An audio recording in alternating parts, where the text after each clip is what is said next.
With Resident Evil 8 or Resident Evil Village on the horizon, it's about time to officially wrap up Resident Evil 3 Remake. It's been a great ride with an okay storyline, and way too many disturbing Jill mods to count, but here we are. I briefly touched on the topic during my Nemesis episode about specific parasites, but I figured a more dedicated video would kind of be necessary to fully explain what these things are, as I cross my fingers for a remaster of Resident Evil 4 so I can discuss the Las Plagas in better detailed footage. A man can dream. Regardless, I'll drop the Nemesis video at the end of this video if you kind of want to check it out. But without further stalling, during the Nemesis project's most early beginnings, an issue began to arise. How do you create a BOW without damaging the mental faculties of the creatures you just created? Obviously, maintaining the intelligence of these creatures would be paramount, considering you are tasking them with tracking and eliminating targets of Umbrella's choosing. Through many routes of testing and attempting to overcome these issues, an idea was launched. What if we didn't try to salvage the brain at all and instead just replaced it? Thus, the NE Alpha Parasite was born. So today we'll be talking about its origins, what exactly it does during different points in its life cycle, and how those affect things like Nemesis, the Tyrants, and in general, just regular humans caught in the way of these things. But before getting to that, just real quick, I've kind of changed up the style on my Roanoke Tales channel as far as the video structuring is concerned. I'll post that at the end if you want to check it out. I'm kind of looking for some criticism on it, so just let me know. But anyways, continuing on, so the question is, how do you overcome the damage to the brain done by the T-virus? As noted with most of the infected, the shambling masses, as seen by most people stumbling around, is that they appear to have their frontal lobes and likely most of their cerebrums greatly degraded. With this damage deeply rooted within the brain case, this causes them to clumsily walk around, almost relying on sheer luck to run into somebody. The T-virus alone is great at destabilizing populations of civilians, but you throw in a country's military or a competent police force for something like a small population, and you would likely be able to kind of mop up this problem with very little issue. Raccoon City was different than described, seeing as it was a city. A large population with a small police force available meant that the infected masses could overwhelm them. Not to mention the other mutated creatures released in the city for testing purposes would continue to overwhelm the counter forces until finally the real stuff was brought in. Those created by the Tyrant Project, like Mr. X, who would track down the remaining police force with impunity, and the Nemesis, who was specifically tasked with finding and eliminating all the STARS operatives that remained inside of the city. The major difference between the Tyrants and the Nemesis was the introduction of the NE Alpha Parasite. The issue was that the Tyrants were smarter than those standardly infected with the T-virus. They were larger, stronger, but less intelligent than that of a regular person not infected with the T-virus. They could be outmaneuvered, outplanned, and as a result of this deficit, the reasoning is that the T-virus, even when engineered for a specific creature, still does damage to the neurological activity in the brain, as those are human cells, and the body has an immune system which can put pressure on the brain, destroying those neurons. Eventually, an idea was concocted. If the brain can't be preserved in its natural state, eliminate the brain and replace it. While Umbrella USA continued forward with the Tyrant Project, taking the mental deficit as just a natural con to building these things, Umbrella Europe would get a hold of a Tyrant and inject it with the parasite in its cellular state. And this is where the magic happened, which made the Nemesis an unstoppable, constantly repairing hunting machine. Not only did the growth of the parasite allow it to adapt and change after damage to the body was done, which would continually make it more and more powerful until it ultimately would meet its end when it got the finger, but it also preserved the intelligence of the creature because the human element was no longer in the driver's seat. Instead, the parasite was fully in control of this creature, piloting the body for its purposes with its seemingly immune status in connection to the T-virus, and this would allow it to remain unchanged by the pressures of the infection. The NE Alpha Parasite is a creature that was engineered to act and possess a lot of the same traits that the Las Plagas had. The Las Plagas being a naturally occurring parasite that attaches to the spinal cord of a person and breaks through the head to defend itself if need be. The NE Alpha Parasite took these ideas of piloting the body for its own purposes, or was really,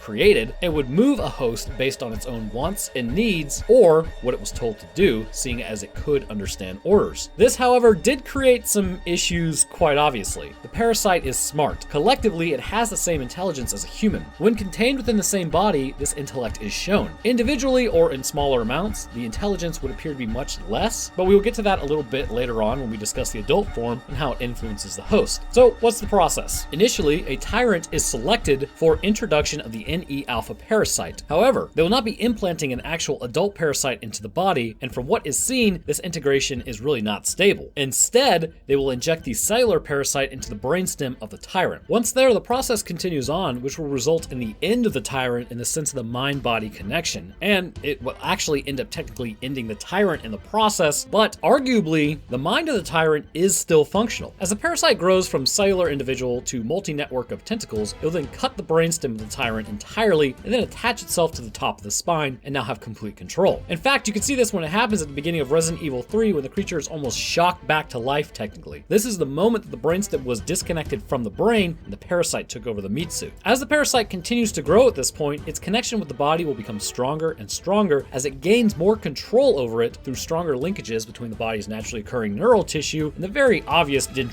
appendages of the parasite that it must have to make these connections. I would go as far as to say this process would likely take a little while to complete as well. In the beginning, the Nemesis would likely be very uncoordinated and sluggish, sort of like how when we see regular people when the parasite's attached to their heads. The reasoning is fine-tuned pathways are not yet known to this creature, so just a standard template of walk or grab would be utilized early, and then later on, the movements would become more finely tuned as more connections are made to specific pathways. Which, what do we call that? Basically just learning. As the parasite grows, however, this does do different things, and the body can really have some unintended consequences that can become greatly distressing to those working on the Tyrants. From what we can see with Nemesis, his body is riddled with tentacles that he can use to sort of grab and throw Jill Valentine as well as other people. In other instances, he can infect Jill with a T-virus by a shard of bone. This would indicate that the growth is rampant throughout the body, which may be actually quite helpful to the parasite. So let's face it, the Nemesis moves quite well. It's quick, agile, and comprehensive when it comes to any of the tools it has at its disposal. This may be because of the connection to the parasite and what it has to the nervous system as well as utilization of muscle tissue, and this could be compared to like how you or I move. But with that said, I think it's undeniable that these tentacles likely do influence movement, acting as their own musculature. The reason for this is I believe that the tentacles must be doing something besides just being an offshoot of the growth cycle. And this is because of how almost indestructible this creature is, how it can literally pick up rockets out of the air and its literal strength. So let's be real, this thing is literally hit by everything that can get thrown at it. It has a car run into it and then land on it out of a parking garage, and then it gets up completely uninjured. The only thing I can think of seeing this is that obviously this would crack bones and then pulverize them into dust. This would say to me that the tentacles are providing structural support to the body. The tentacles can also be used to grab and, like I said, pick rockets out of the air, acting in a lot of ways like the muscle in the body, except it can protrude outwards and grab objects. It can also break through metal on bridges and stop cars driving at it. Again, just because the NE Alpha Parasite has control of the muscle mass does not mean there is enough muscle on the body. Even when they are the size that they are, it would not be able to stop a car barreling towards it unless the tentacles perform the same job as well. So it can be assumed that these same tentacles would provide movement for the limbs in conjunction with the hijacked nervous system and then work in unison. Upon doing so, this would make the creature stronger than a Tyrant who's only working with the muscle on its body, which obviously in also turn makes them way stronger than any human running around. Now, the major issue with this parasite, and there are a few, is the same thing that it was created for, its intelligence. To get past the shortcomings of the Tyrant Project, this engineered parasite, which as it grows, becomes smarter. Well, as you know, when a creature reaches a certain level of thinking and reasoning, it may start to question why it's taking orders from another creature that's not as strong as it. This same issue began to arise with some of the Nemesises, Nemesi,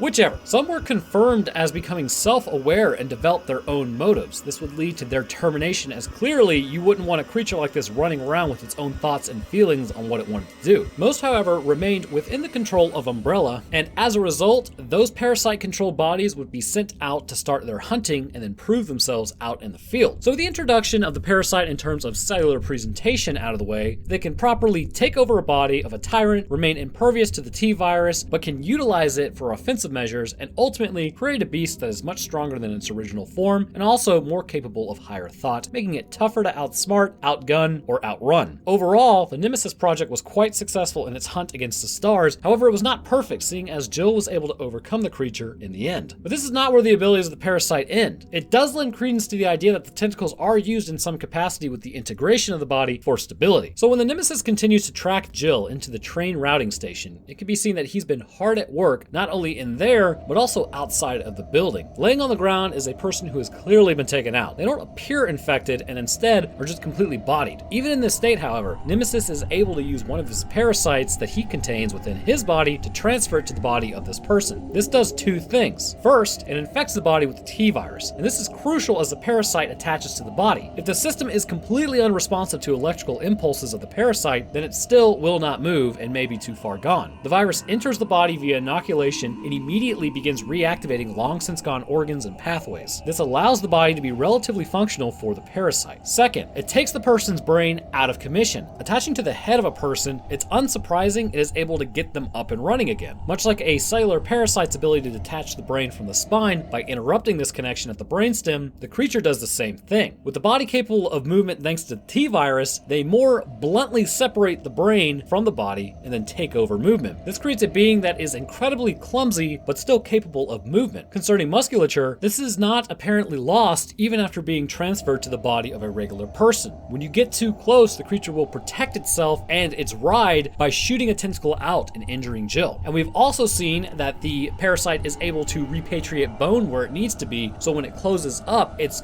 almost completely invulnerable to small arms. So this usage of bone and muscle would indicate that really it could do this within the body of Nemesis quite easily. However, it does not have this infectious ability on its current meat taxi, so the creature is weaker overall when hanging onto Jill, and this is seen when the creature actually attacks and gets up close and personal. Should Joe be attacked by this thing, it's like pushing off a regular infected, but are less coordinated, and with the added detriment of the NE Alpha Parasite now at the wheel, this may make them even less strong than average. When attacking Jill, it will try to attach to her head and then take over her body. When it does this, one of two things can happen. Either you push this creature off trying to get frisky on the first date and then go back to hitting it with everything you have, or it is successful in taking over your head. The large gaping maw of the NE Alpha Parasite is just perfectly head size, which will easily overtake Jill. Apparently, the muscle contractions would seem to wrap around her head on the inside as well. Struggling to get this thing off is futile, and eventually Jill just drops her arms and begins walking forward. So what's happening? Well, odds are when it attaches to the head, shortly after, it will pierce the brainstem, completely severing it in the process. When it does this, she loses control of her body at this point, and you see her arms drop. At this point, it has control over her body, much like those who are infected, and shambling around by the connections it has made to their spinal cord. But the brain has been completely relieved of command. I do believe she is infected with the T-virus at this point. However, as we have seen at the police station, the infection does take a little bit of time to move throughout the body. So you want to know what's like really horrifying then? After it pierces the brainstem and takes over Jill's body, she is still technically alive, but maybe in a little bit of shock. Blood is still flowing to her brain, and technically, she's still conscious. That means concerning her head, she still has access to all her senses. Smell, which is probably awful. Feeling, which is gross. Sight, as well as hearing, the gurgling noise of this thing around your head. It's like snapping your neck almost. You're still in there, but you can't move your body. Why I believe this is because, as seen, when you destroy an NE Alpha Parasite currently riding a body, the head is still intact. The infected is still likely able to move if its brainstem wasn't severed, which means it's probably still capable of biting, even though it can really no longer move its body in any capacity. So the same can be assumed for Jill. And the most terrifying way to go, at least what I believe personally, she basically just sees the internal darkness of this thing, can't feel her body, but knows this thing is likely infected her, and now she is just waiting for her brain to degrade. Good lord, that is psychologically brutal.